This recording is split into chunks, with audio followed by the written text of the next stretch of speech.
Welcome back to Reflections Unfiltered. Today's episode, Sim Farms and the Silent Siege, is a wild ride, everyone. We're peeling back the layers on the Secret Service's takedown of a massive sim farm near New York.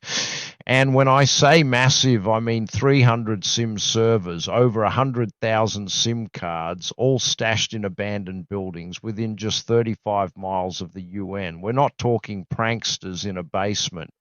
This network could blast out 30 million texts every minute. Imagine texting the entire country in 12 minutes flat. That's industrial scale subterfuge. 30 million texts a minute. It's not a number. It's a spell cast on society. This wasn't just an achy-fingered scammer spamming your mum at 2 a.m. These servers could have taken down cell phone towers, maybe even shut off emergency services, police, ambulances, just as the world's power brokers gathered for the UN General Assembly. The timing makes my skin prickle. You wonder, was it just luck they caught it in time, or something subtler at play? It reminds me, oddly enough, of those wildfire days back in Colorado. I'm not comparing cell servers to burning trees, I promise, but the feeling's the same. During a big evacuation, smoke creeps through the woods long before anyone's eyes see fire. The threat is invisible, silent. Lives can be upended before anyone moves a muscle. This sim farm, just thinking how quickly it could have crippled comms across NYC, feels like that same uncanny danger building beneath the surface until suddenly everything changes. Exactly, Nikki. It's the invisible aspect that gets you. Those servers sitting there humming away, capable of blocking a 911 call in Manhattan just as diplomats are arriving. The Secret Service said flat out this network had the potential to disable cell towers and essentially shut down the cellular network in New York City. It isn't some plot from a bad action film. This is infrastructure, security, daily life threatened by something most folks don't even know exists. And the scale on this is, what, the largest seizure of its kind in US history? I picture these SIM cards like tiny chess pieces. 1 minute, everyone's connected. The next, blackout. The idea that smoke can smother before flames, Nikki, that's the eeriest part. When power plays go digital, the battlefield is everywhere, yet invisible. So how do we even start to untangle a web like this? The forensics team began by combing through over 100,000 SIM cards. Each one, they said, is like the digital mind of a phone. Every call, every text, every search embedded in its memory. And early findings connect this network to, well, just about everyone you don't want using clandestine communication. Foreign governments, crime syndicates, drug cartels, human trafficking. The list reads like the world's most dangerous address book.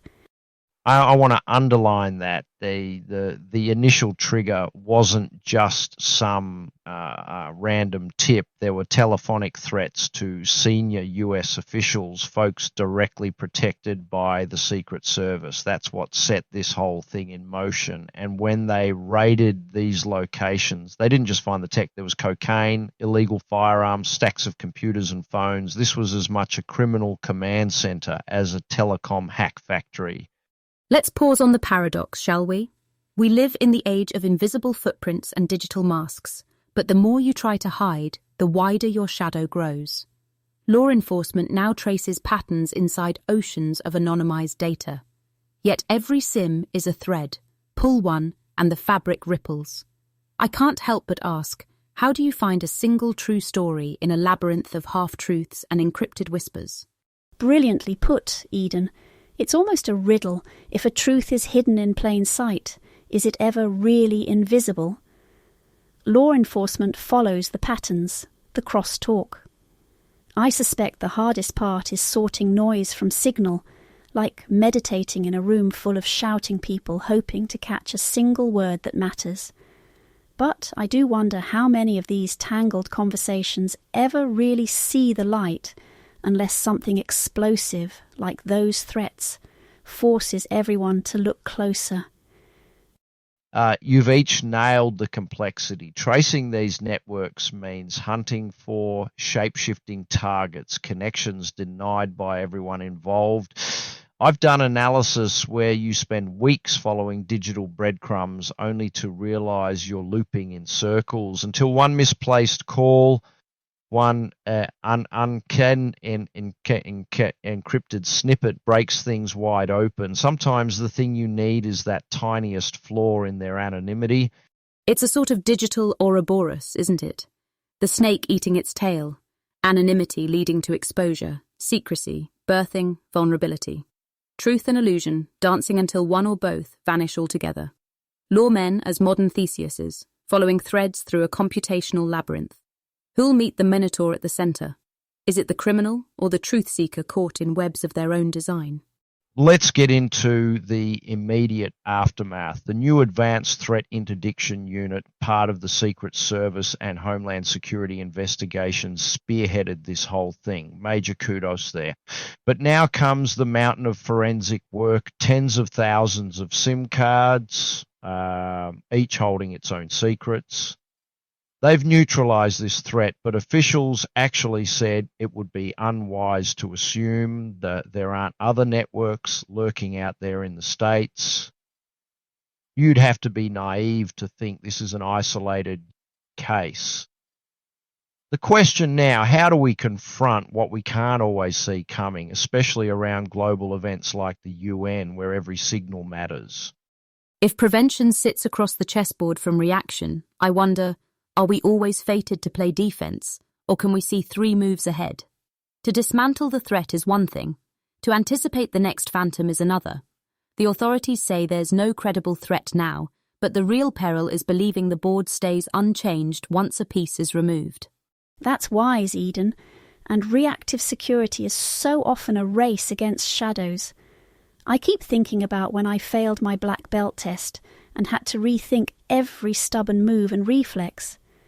There's humility in accepting you'll never predict every attack, only become more sensitive to subtle shifts.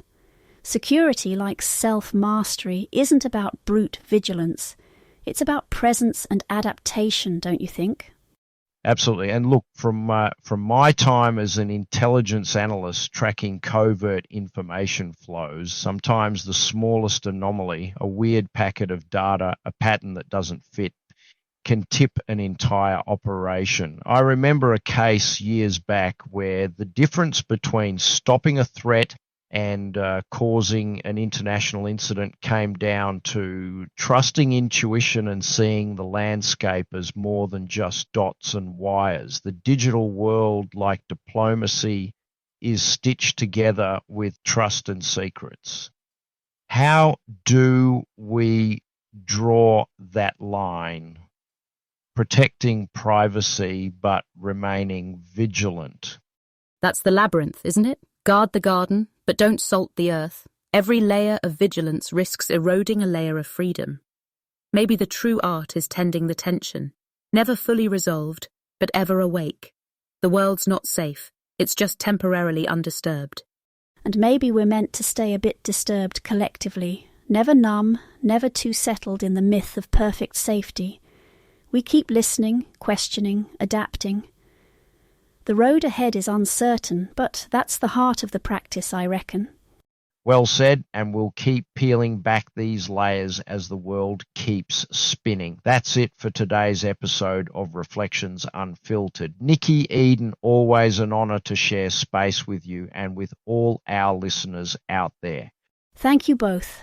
Stay a little wild, keep questioning, and remember, sometimes the most silent threats are the ones already moving underfoot.